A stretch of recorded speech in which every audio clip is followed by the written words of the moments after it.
Hello, and welcome to LeanReads, the channel that turns powerful books into simple lessons for growth and inspiration.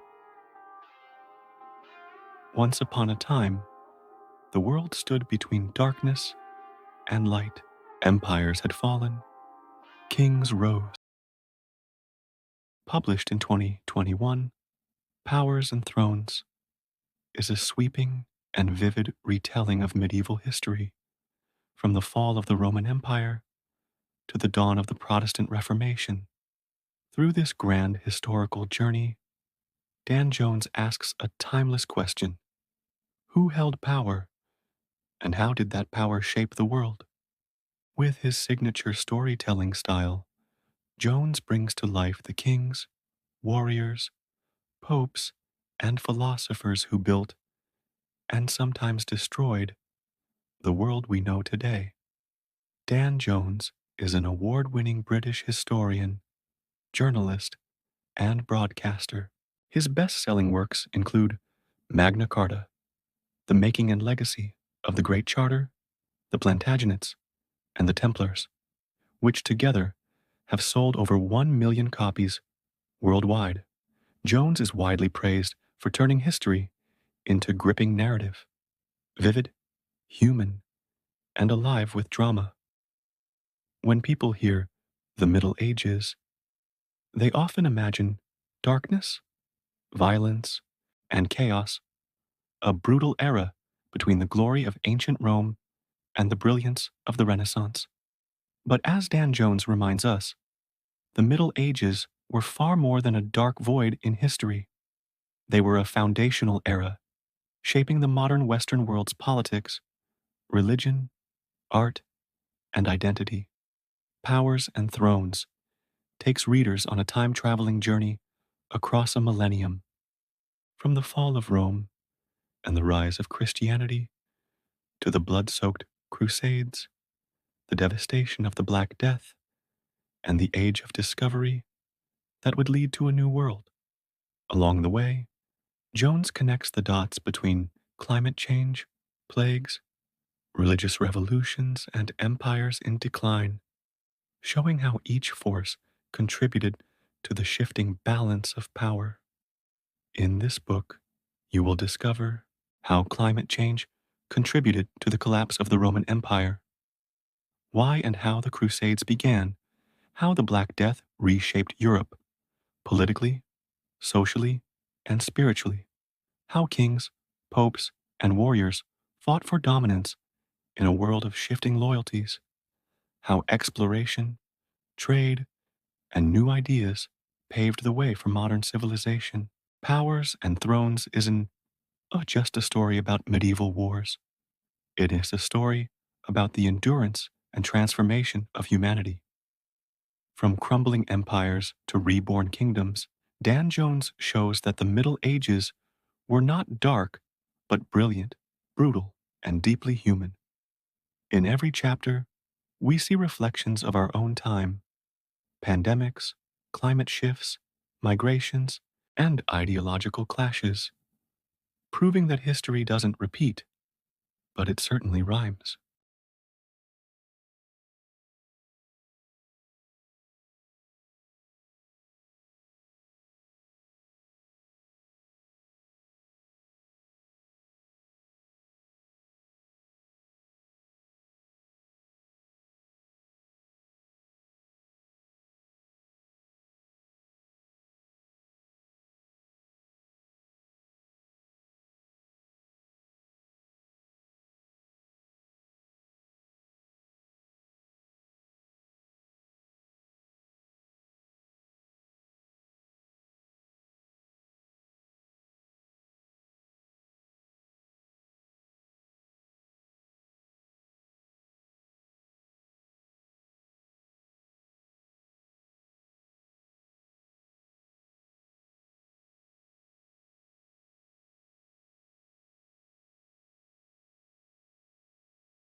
climate change, and the fall of the Western Roman Empire.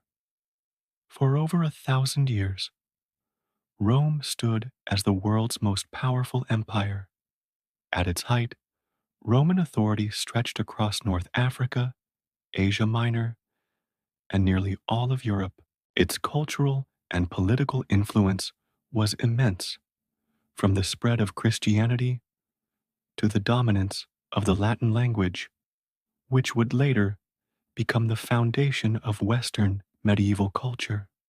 But by the 4th century AD, cracks began to appear in the mighty empire.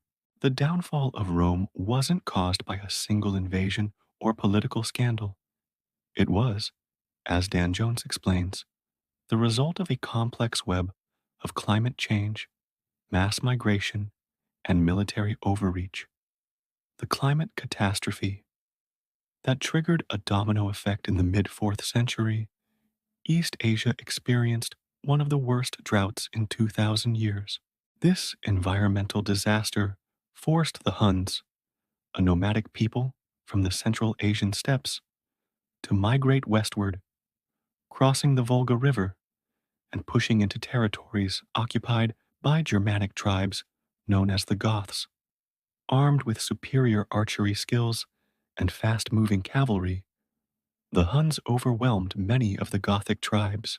Facing destruction, the Goths fled west in massive numbers, seeking refuge within the borders of the Roman Empire. This sudden influx of refugees created what we might call today a migration crisis. Eastern Europe became overcrowded and unstable, and the Romans found themselves unable to manage the waves of displaced peoples pressing at their borders. The empire, overwhelmed at first, the Romans managed to maintain order. Emperor Theodosius III allowed some Gothic groups to settle inside the empire and even recruited them into the Roman army.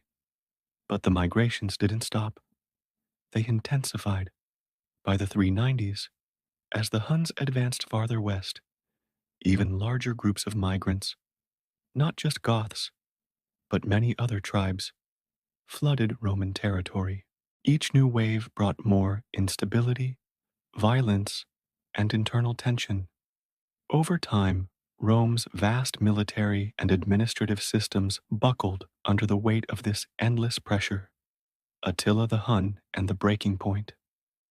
The most infamous invader of all was Attila the Hun, the fierce warlord who united the Huns and many Germanic tribes in the 5th century. Attila's armies stormed across Eastern Europe and into Italy, spreading terror and destruction wherever they went. Though Attila eventually withdrew due to illness and lack of resources, his campaigns left the Western Empire devastated and fractured. And when Attila died, things only grew worse. Without his leadership, the tribes he once controlled began moving freely across Europe, creating chaos and carving out territories for themselves. The fall of Rome and the birth of medieval Europe. In 476 AD, the unthinkable happened. A coalition of Germanic tribes, led by Odoacer, overthrew the last emperor of the Western Roman Empire, Romulus Augustulus. With that, the Western Roman Empire collapsed. Its centuries-long dominance over the Mediterranean world ended, and the Western world entered a new, uncertain age. In the ruins of Rome, new kingdoms rose: the Visigoths, Ostrogoths, Burgundians, and Franks, laying the foundations for medieval Europe. The transformation wasn't sudden or complete. It was gradual, shaped by migration, adaptation, and survival. As Dan Jones observes, this was not the end of civilization, but rather the beginning of a new one.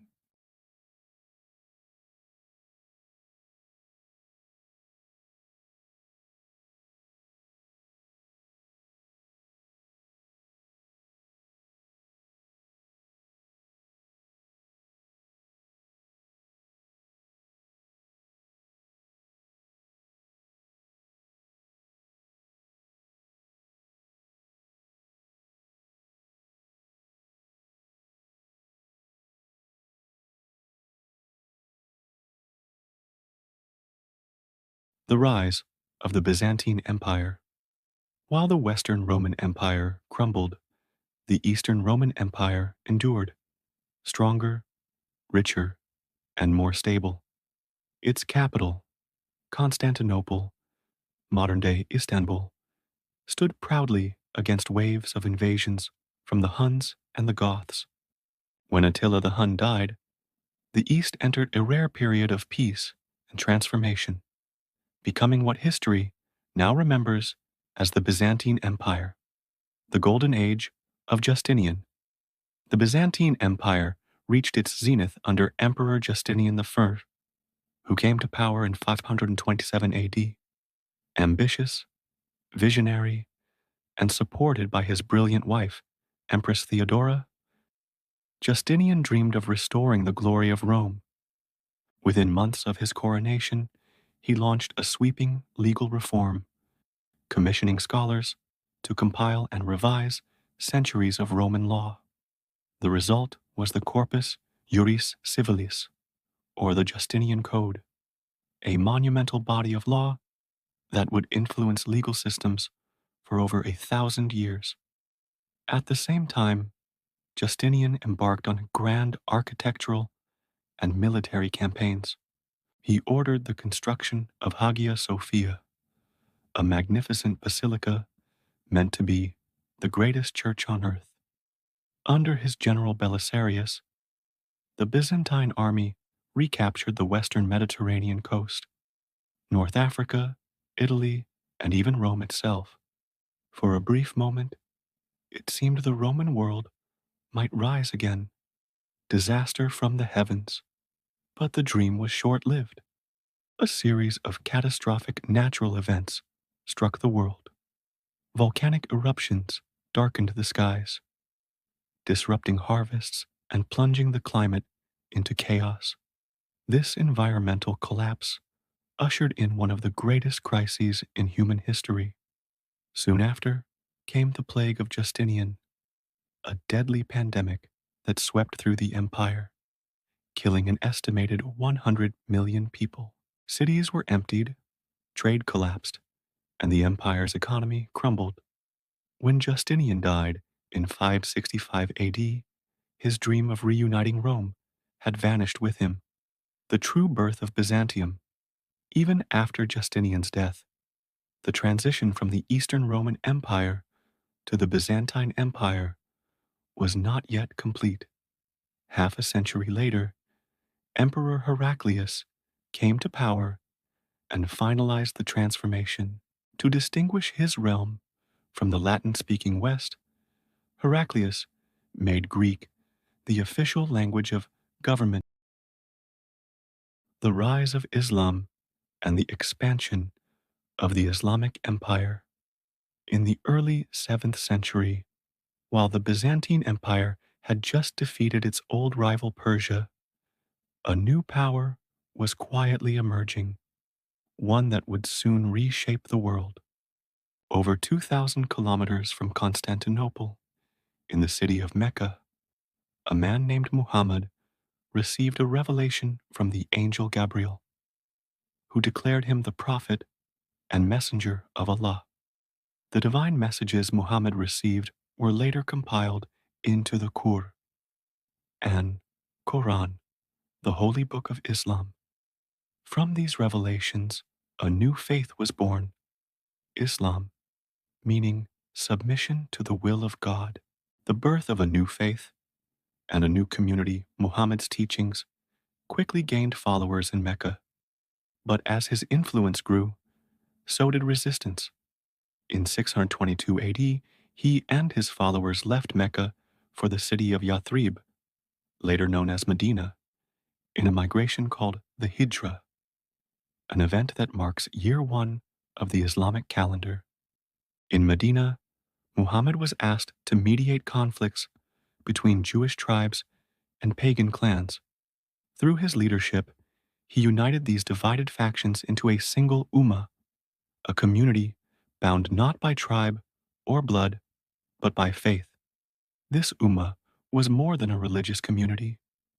It was a state, a new kind of political entity, built upon monotheism, law, and devotion.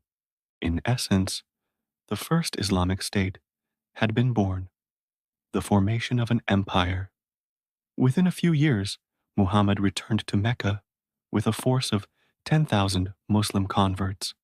He conquered the city, destroyed its pagan idols, and established Islam as the dominant faith of Arabia. Those who refused conversion faced exile or death. From this moment, Islam began its extraordinary expansion across the known world. After Muhammad's death in 632 AD, his close companion Abu Bakr declared himself the caliph, or successor to the Prophet.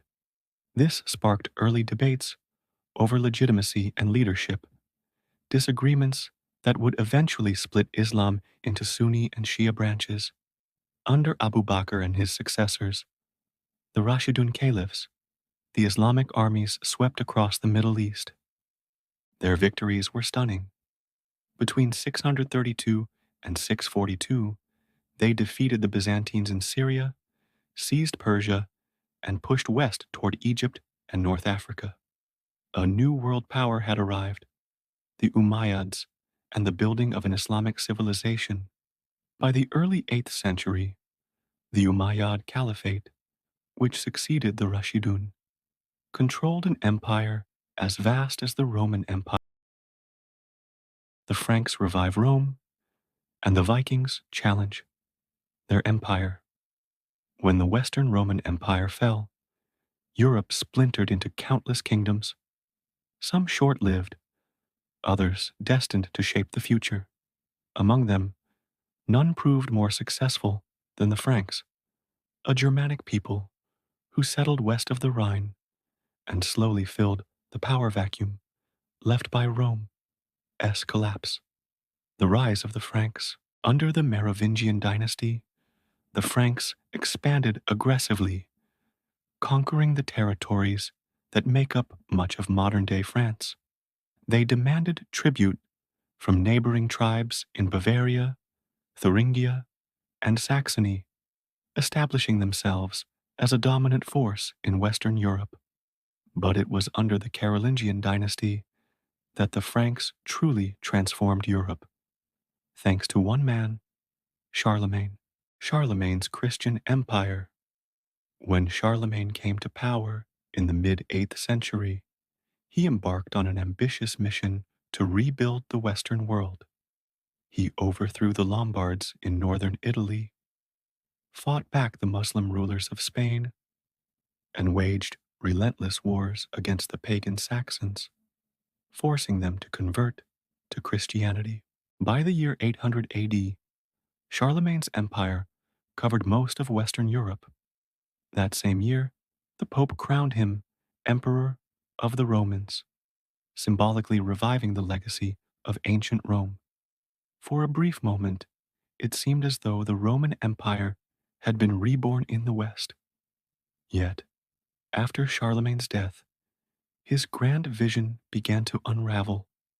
The Viking invasions. Charlemagne's heirs lacked his leadership and unity, and before long, a new and terrifying threat emerged. The Vikings. These fierce seafarers from Scandinavia launched devastating raids across Europe, armed with fast longships and unmatched navigation skills. The Vikings struck monasteries, towns, and coastal settlements. The rise of soft power in medieval Europe. When people think of the Middle Ages, they often imagine knights, castles, and endless wars. But not all power in medieval Europe was built on swords or thrones. During the first millennium, a different kind of influence began to shape the continent, a form of soft power rooted in faith, culture, and social structure. The Age of Monasteries. Around the turn of the first millennium, Europe entered a period of favorable weather known as the medieval climate optimum. With warmer temperatures and good harvests, agriculture flourished, and with it, Wealth. Landowners, eager to secure their place in heaven as well as on earth, donated vast sums of money to the church. They funded the construction of grand monasteries and paid monks to pray for their souls and confess their sins. By the 11th century, monasteries had become the beating heart of European civilization. They were not only places of worship, but also centers of education, hospitality, medicine, charity, and spiritual guidance. Monks preserved ancient texts, copied manuscripts by hand, and became the keepers of learning in an age when few could read or write. Through this, the church gained immense cultural and moral authority, the soft power that could move kings and shape nations. The rise of the knightly class, while monasteries cultivated the mind and spirit, another force rose to dominate the battlefield and the imagination: the knights. As Europe stabilized, the relationship between lords and vassals evolved into the feudal system, a rigid hierarchy built on land, loyalty. The Crusades. When the church turned faith into a weapon by the end of the 11th century, the medieval world had already been transformed by the rise of monasteries, the spread of chivalry, and the growing authority of the church. But the real test of faith and power came when the Pope turned religion into war. This new form of holy violence would reshape Europe and the Middle East for centuries to come. A schism and a call to arms. In 1054, tensions between the Byzantine Empire and the Holy Roman Empire reached a breaking point, a deep theological disagreement, partly over fasting rituals and religious authority, split Christianity into two rival branches: the Roman Catholic Church in the West and the Eastern Orthodox Church in Constantinople. Not long after, Byzantine Emperor Alexios Komnenos, facing pressure from the Muslim Seljuk Turks, appealed to the Pope for military aid. Pope Urban II saw an opportunity far greater than a mere alliance. He saw a divine mission. At the Council of Clermont in 1095, Urban II delivered a thunderous speech, urging all Christians to take up the cross and liberate Jerusalem from Muslim rule. He promised that those who fought, and even those who died, would receive forgiveness of sins and eternal salvation. It was a masterstroke of propaganda. The Pope had created a theological justification for war. The First Crusade, faith and fire. Thousands of knights, peasants, and adventurers answered the call, setting out across Europe toward the Holy Land. The First Crusade, 1096 to 1099, was a brutal success. Crusader armies swept through Asia Minor and Syria, capturing Nicaea, Dorylaeum, Antioch, and Edessa before laying siege to Jerusalem itself. In 1099, after weeks of slaughter, the city fell. The Crusaders stormed the walls, massacring Muslims, Jews, and even some Eastern Christians. Believing they had fulfilled God's will, they established 4 Crusader states across the Eastern Mediterranean, feudal Christian enclaves that would survive for nearly 2 centuries. For the papacy, it was a triumph. The church had merchants, scholars, and builders, the architects of the modern world. After centuries of crusades, famine, and feudal wars, a new force began reshaping medieval Europe. Not armies or kings, but traders, thinkers, and builders. In their hands, the continent that once seemed mired in superstition and bloodshed began to transform into a place of commerce, learning, and innovation. This was the dawn of Europe's commercial and intellectual awakening, the birth of a new economy. Trade has always been a part of human civilization, but in medieval Europe, it took on a life of its own. After the collapse of the Roman Empire, Western Europe sank into economic stagnation. Roads decayed, cities emptied, and coinage nearly disappeared. But by the early first millennium, things began to change. Improved farming methods, population growth, and the revival of trade networks brought new energy to European life. Markets and fairs flourished, connecting distant towns and regions. The circulation of metal coins and the rise of basic financial services, loans, credit, and record keeping, made it easier than ever to buy, sell, and invest. The Italian pioneers of global trade. The real revolution began in Italy. By the 11th century, merchants from Venice, Genoa, and Florence had established trading posts across the Mediterranean, the Black Sea, and North Africa. They imported spices, silk, and precious metals, turning the once fractured Italian city-states into hubs of global commerce. Figures like Marco Polo expanded these networks further east, linking Europe with the markets of Persia, India, and China through the Silk Road. Commerce became a bridge between civilizations and merchants, the diplomats of a new economic order. By the 14th century, the Italian merchant class had amassed immense wealth. They financed wars, supported monarchies, and became patrons of art, architecture, and learning, laying the groundwork for the Renaissance. The birth of modern capitalism. This age also witnessed a quiet financial revolution. By the 1340s, merchants began pooling their capital to fund large ventures and share profits and risks from maritime expeditions.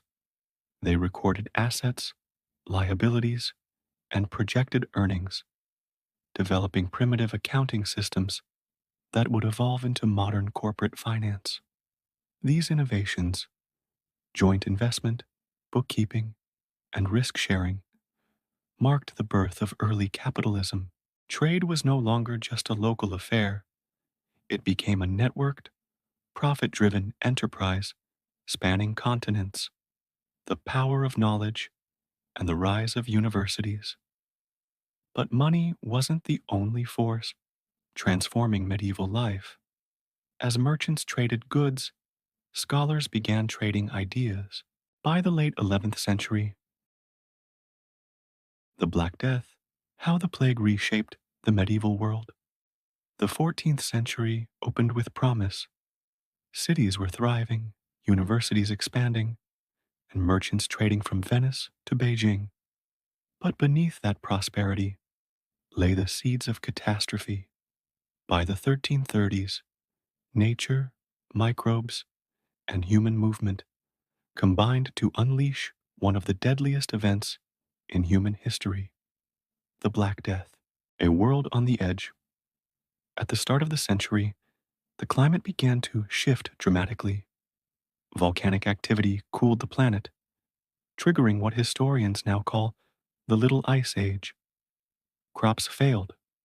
From 1315 to 1321, Europe suffered through the Great Famine, a brutal reminder of nature's power to humble civilization. When the population had already stretched resources to the limit, a new and terrible threat appeared, a mutated strain of Yersinia pestis, the bacterium behind the earlier Justinian plague of the 6th century. The symptoms were horrifying: fever, delirium, vomiting, swollen lymph nodes that turned black and burst, followed by unstoppable internal bleeding. The disease spread through fleas, rats, and even the air itself. There was no cure and no escape. The plague spreads like fire. By the early 1330s, the plague erupted in Central Asia and swept westward along trade routes. It reached the Crimean port of Kaffa in the 1340s. where Mongol armies, already stricken by disease, laid siege to the city. When the siege collapsed, Genoese merchants fled by ship, unknowingly carrying the plague across the Black Sea and into Constantinople, Sicily, and Italy. From there, it devoured Europe.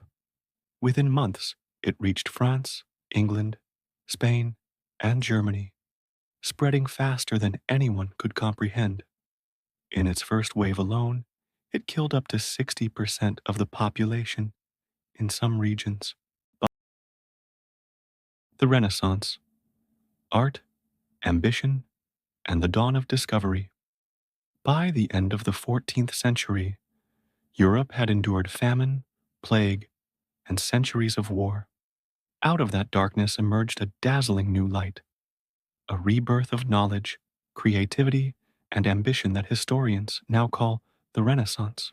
It was an age when artists painted like gods, inventors dreamed like scientists, and explorers set sail to redraw the map of the world. The rebirth of classical civilization. The word Renaissance means rebirth, and that's exactly what it was. Across Italy, beginning in cities like Florence, Venice, and Rome, thinkers sought to revive the art, philosophy, and science of ancient Greece and Rome. But this was not mere imitation. The Renaissance spirit celebrated human potential, the belief that mankind could shape its own destiny through knowledge, beauty, and invention. Artists studied anatomy to perfect the human form. Architects rediscovered proportion, symmetry, and perspective. Writers explored love, morality, and politics with a new realism and emotional depth. This era marked the birth of humanism, a philosophy that placed man, not the divine, at the center of intellectual life. The power of patronage, the Medici dynasty. At the heart of the Renaissance stood money and those who controlled it.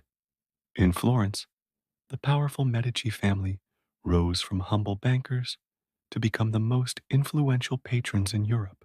Their financial empire funded artists, engineers, and thinkers whose names still define the age: Leonardo da Vinci, Michelangelo, Raphael, Botticelli, and Galileo, all flourished under Medici patronage.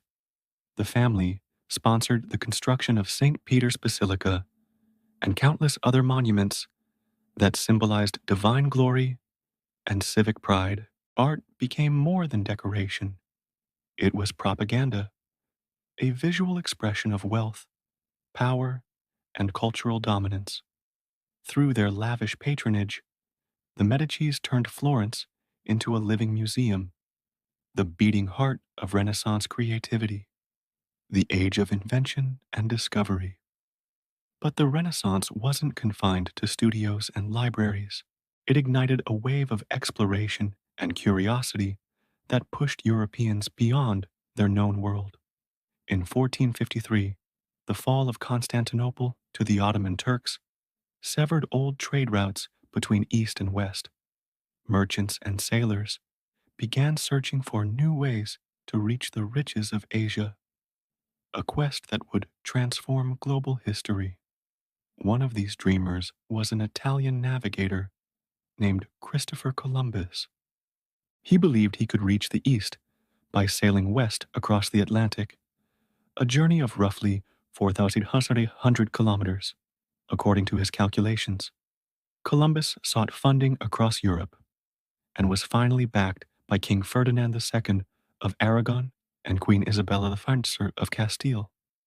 In 1492, commanding 3 ships, the Nina, Pinta, and Santa Maria, he set sail from southern Spain.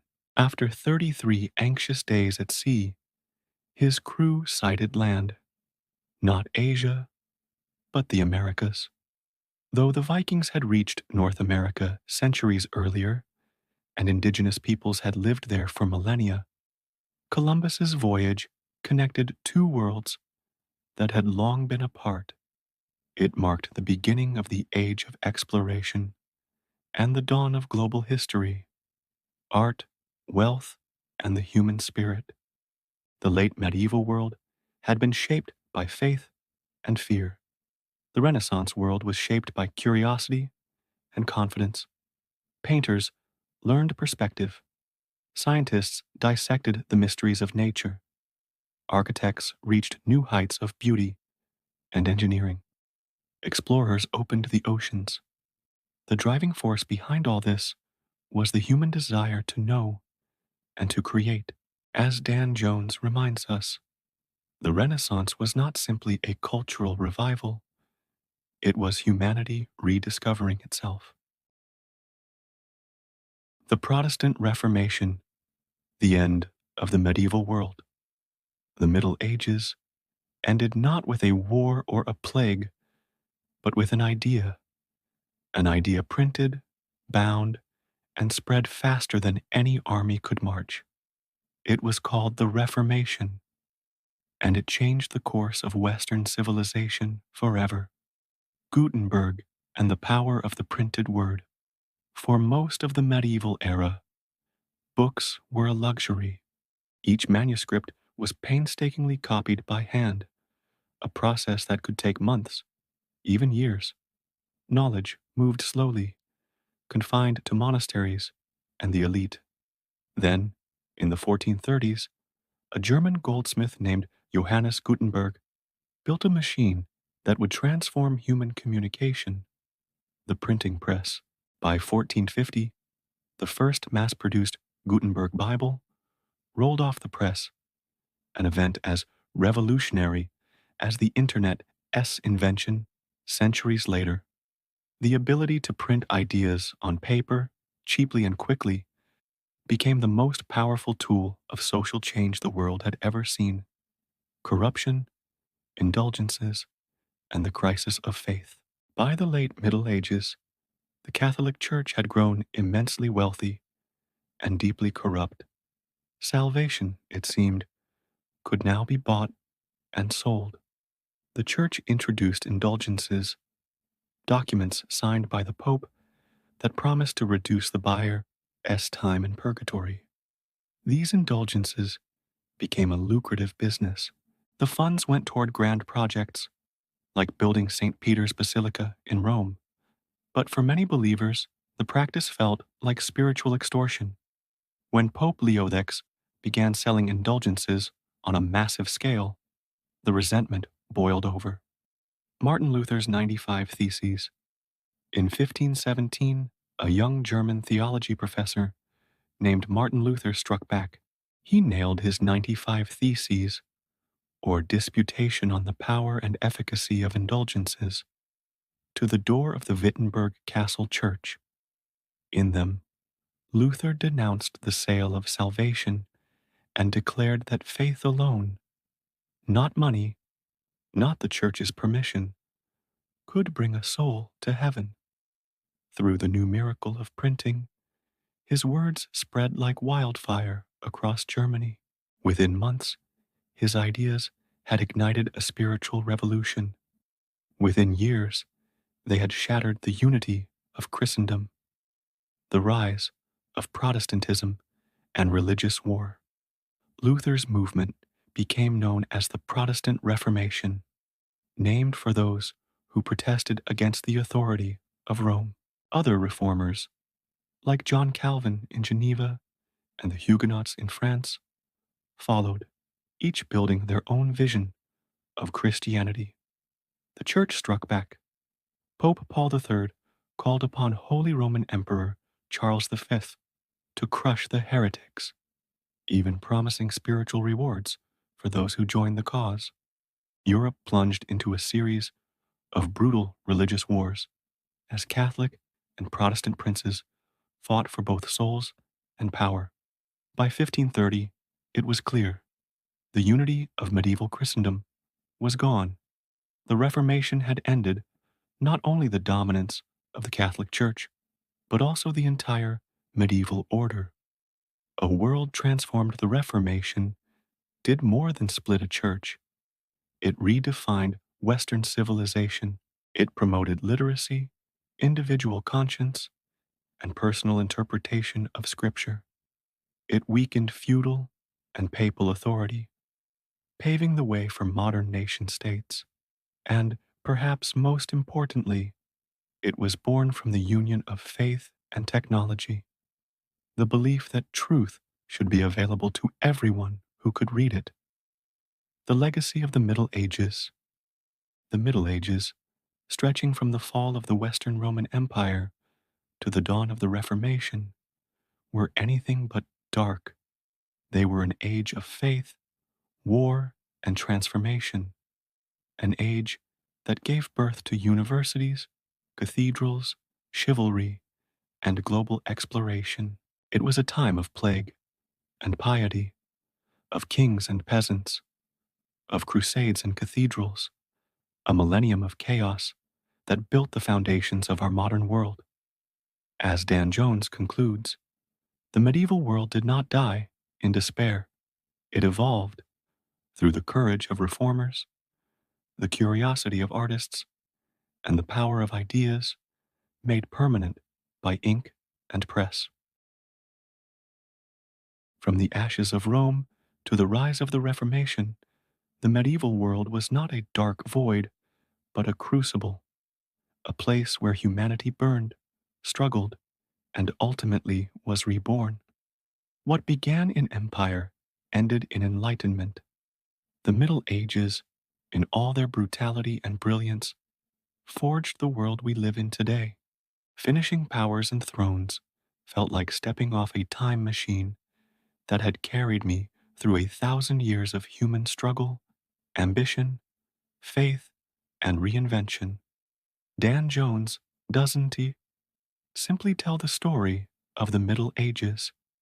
He reconstructs it with the energy of an epic saga, where every empire, every crusade, and every idea becomes a living part of the grand narrative that shaped the modern world.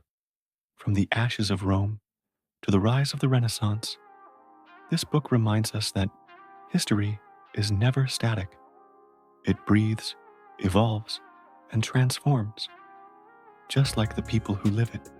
I was struck by how interconnected everything was.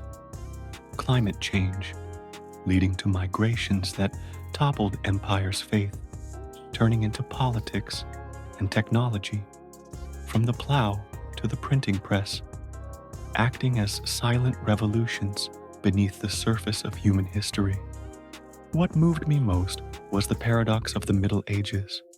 For centuries, it was dismissed as a dark era, a time of ignorance and superstition, but as Jones reveals, it was also an age of innovation, of thinkers who dared to question, of builders who reached for the heavens with cathedrals, and of artists who transformed devotion into beauty. It was an age that proved, even in chaos, humanity never stopped dreaming. By the end of the book, I found myself reflecting on how fragile and yet resilient civilizations truly are. The plagues, the crusades, the schisms, all seemed apocalyptic in their own time.